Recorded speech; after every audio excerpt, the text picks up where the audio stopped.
It's great that you're taking a few minutes or a couple of minutes to spend some time and listen to what we've got to say about how to sell more. It might come as a surprise, but buyers now want human-free buying. The question is your business offering 100% human-free selling? Because today, according to Gartner, McKinsey, and many other global consultancies, we live in a social selling economy. Now, how do you win more? Well, the best businesses in the world every day sell more. And the biggest and the best of those is Apple. The story behind how Steve Jobs actually redeveloped Apple is one of amazement and has built the foundation for how millions of other businesses have grown. Steve Jobs was one of two founders of Apple. He was sacked once and then returned to save Apple and build it into the business we know today. So in the mid-1990s, when he came back and saved Apple, he actually unknowingly created a template for millions of businesses that had started in garages and bedrooms and rose to success.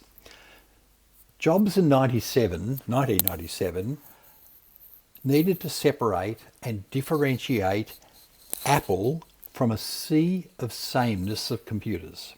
Every computer on a shelf in a retail store looked the same. Jobs and the then advertising agency Chiat Day told a strategic story about why you should buy their computers rather than their competitors. And on the right hand of the side of the screen, I'm just going to read that to you because it's really powerful.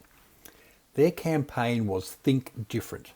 Here's to the crazy ones, the misfits, the rebels, the troublemakers, the round pegs in the square holes, the ones who see things differently. They're not fond of rules, and they have no respect for the status quo. You can quote them, disagree with them, glorify or vilify. About the only thing you can't do is ignore them, because they change things. They push the human race forward. While some may see them as crazy ones, we see genius because the people who are crazy enough to think they can change the world do. And this is what it translated into. Now, revenue exploded.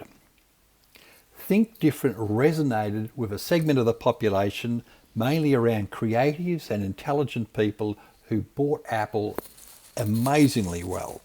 And it built trust, credibility, purpose with their ideal buyers. Revenue exploded, and this framework would deliver Apple to become the most successful business in the world. Now, a year or so later, a guy called Mark Benioff who had 13 staff, was trying to sell CRMs in New York. And he had, as I say, 13 staff. Having learned how let me just go back a step. He convinced I have to start this all over again. Sorry about that.